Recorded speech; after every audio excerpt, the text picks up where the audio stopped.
Ya en el video anterior dijimos que las articulaciones tenían dos maneras de clasificarse.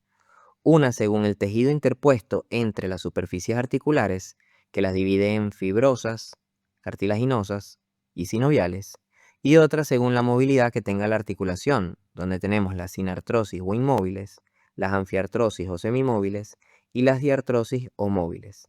En este video vamos a explicar detalladamente estas articulaciones sinoviales o diartrosis, ya que son las más importantes en el aparato locomotor y son las que más preguntan, porque son las articulaciones que tienen mayor movilidad. ¿Y qué tenemos que saber sobre estas articulaciones sinoviales, diartrosis o móviles? Bueno, para entenderlas, dividimos el estudio en tres contenidos. Primero estudiaremos los planos y los ejes en los que se realizan los movimientos de estas articulaciones móviles. Luego sus características que la diferencian de los otros tipos de articulaciones que vimos. Y finalmente los 6 tipos que hay de sinoviales o diartrosis. Comenzamos estudiando los planos y los ejes. Un plano es una figura donde predomina el largo y el ancho sobre el espesor, y este es atravesado perpendicularmente por un eje. Por su parte, el eje es una línea imaginaria que atraviesa perpendicularmente al plano.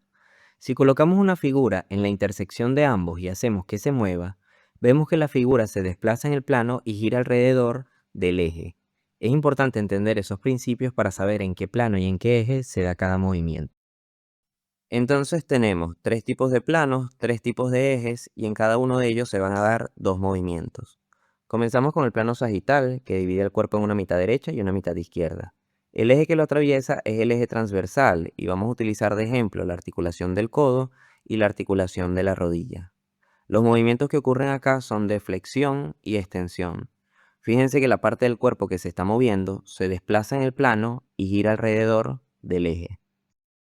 Continuamos con el plano frontal o coronal que divide el cuerpo en una mitad anterior y una mitad posterior.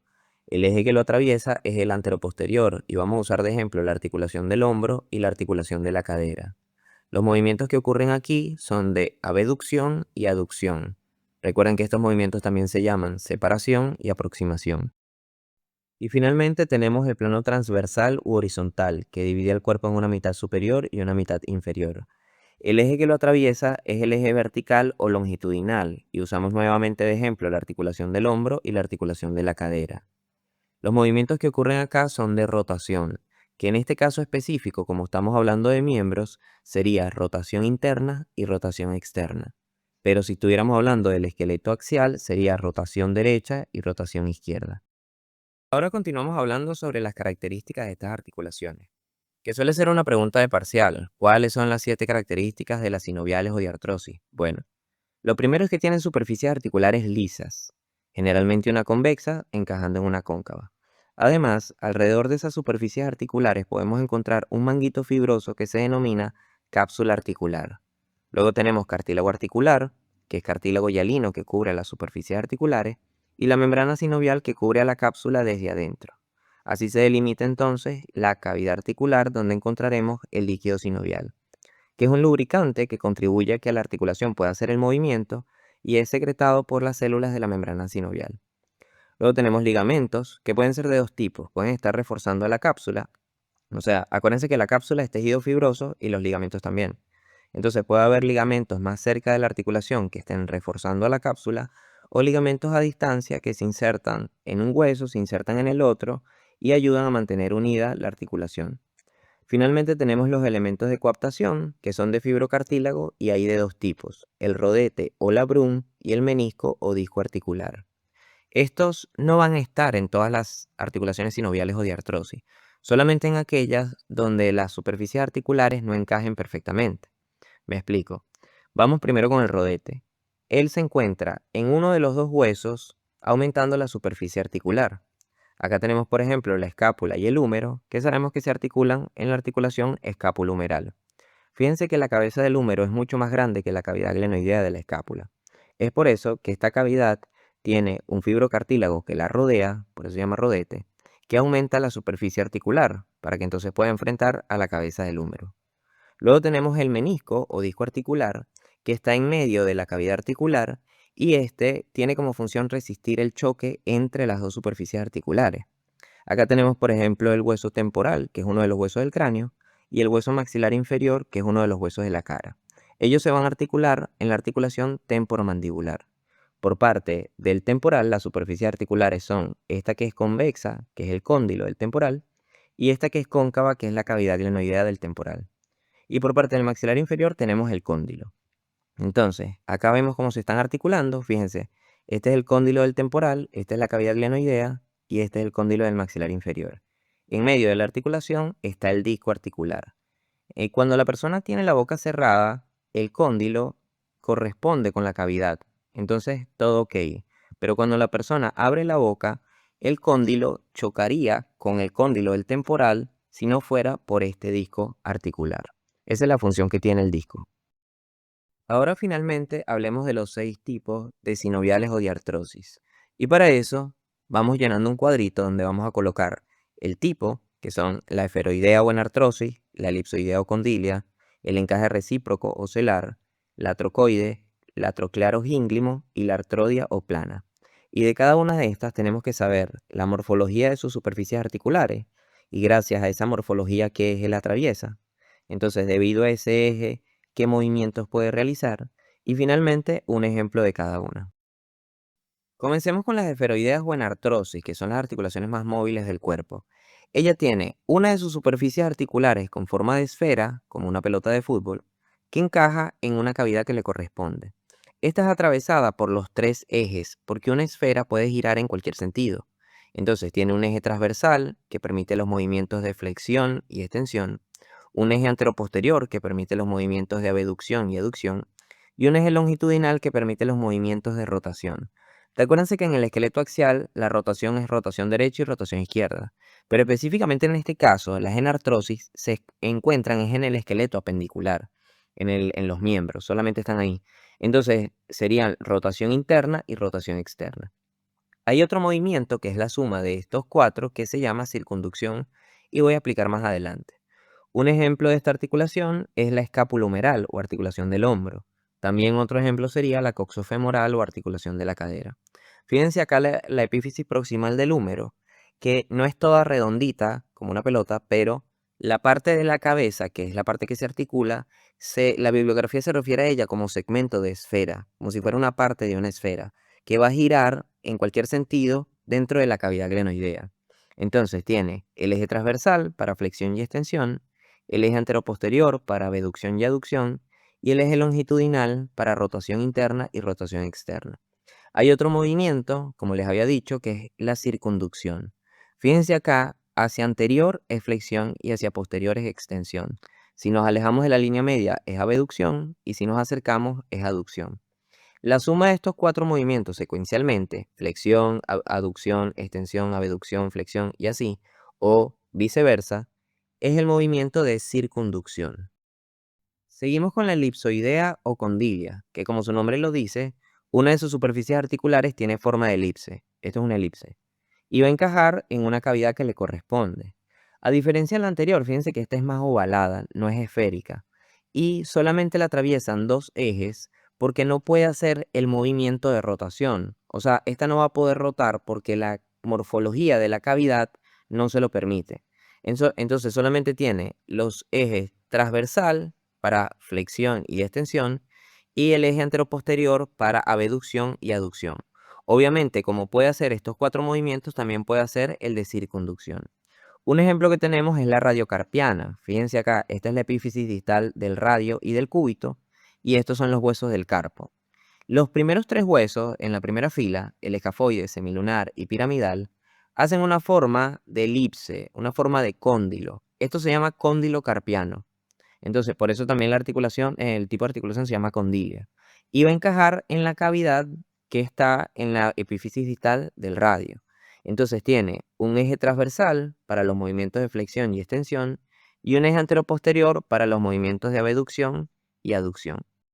Continuamos con la articulación por encaje recíproco o celar, o también la van a encontrar en los libros con el nombre de silla de montar, porque esta es la morfología que tienen sus superficies articulares. O sea, literalmente una silla de montar caballo.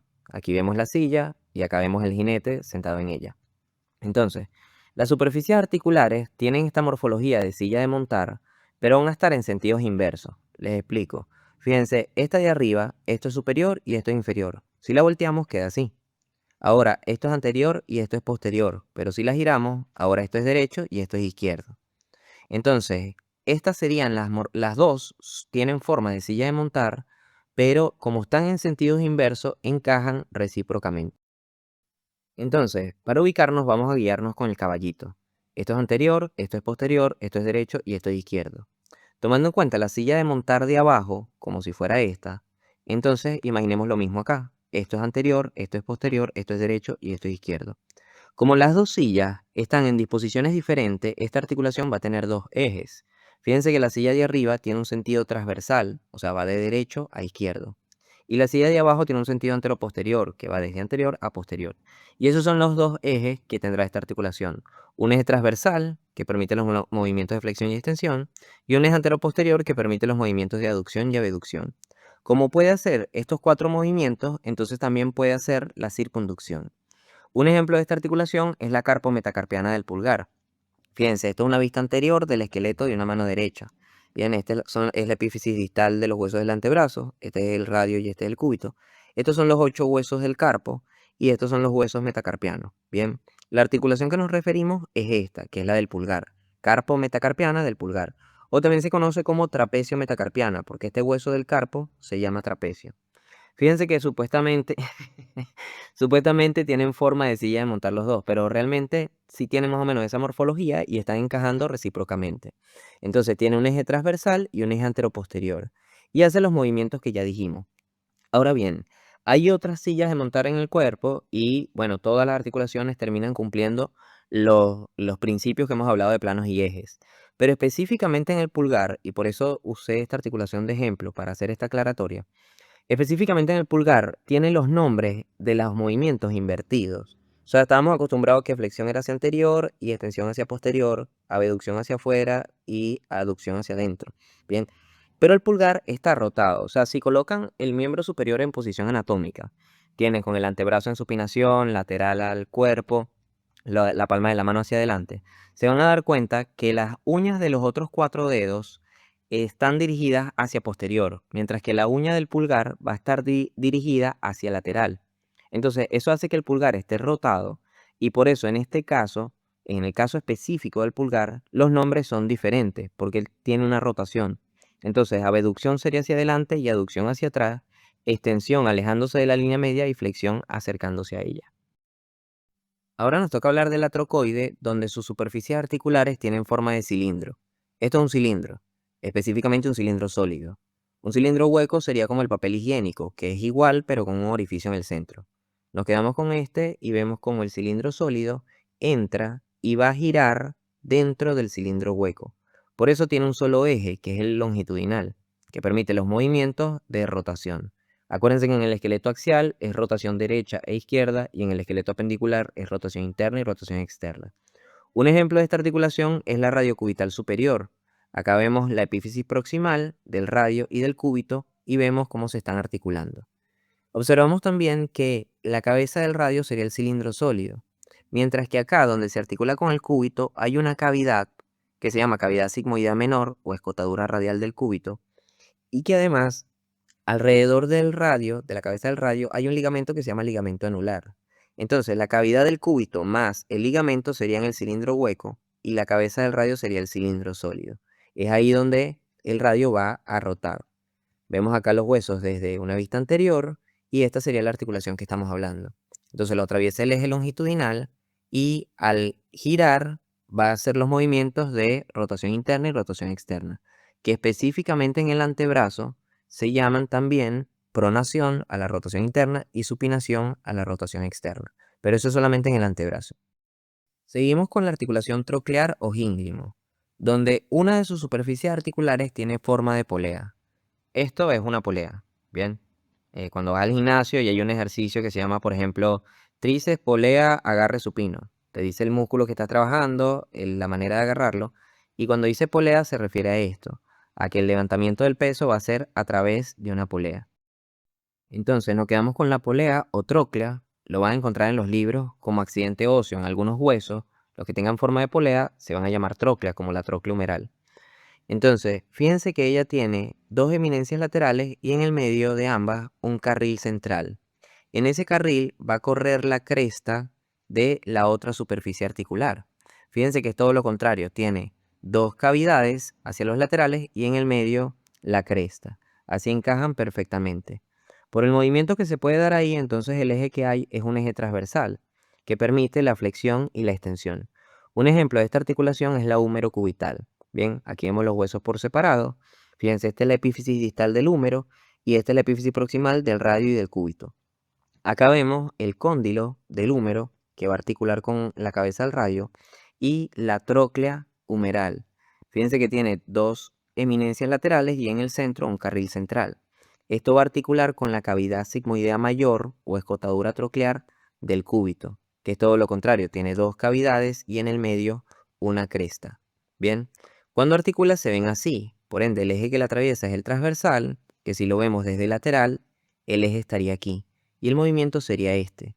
Por eso puede hacer los movimientos de flexión y extensión. Finalmente hablemos de las articulaciones artrodias o planas, que como su nombre lo indica, las superficies articulares son planas. Todos los autores coinciden en que los movimientos que hace es de deslizamiento, es decir, se desliza una sobre la otra en cualquier sentido dependiendo de la articulación. Entonces, en lo que los autores difieren es en la cantidad de ejes que tiene. Que hay unos que dicen que no tiene, otros que tienen uno, otros que tiene dos, incluso algunos dicen que tiene tres ejes y que es multiaxial. Yo en lo personal me quedo con lo que dice Rubier, que es que no tiene ejes. De hecho, textualmente dice, las figuras se desplazan sin un eje directriz. Entonces, es lo que me parece que tiene más sentido porque aquí la superficie articular no está girando alrededor de ningún eje. Solamente se están deslizando una sobre otra. Pero igual siempre tomen en cuenta lo que les haya dicho su profesor o lo que diga el libro que les recomendó la cátedra. Un ejemplo de esto sería la articulación acromioclavicular, como esta que vemos acá, que es la extremidad externa de la clavícula con el acromion, que es parte de la escápula. Fíjense que las superficies articulares son planas. Y aquí vemos la articulación completa, pero en un corte coronal. Entonces fíjense que aunque sean planas y pareciera que estuvieran pegados esos huesos, en realidad cumple con las características de sinoviales o de artrosis. Por eso es parte de este grupo.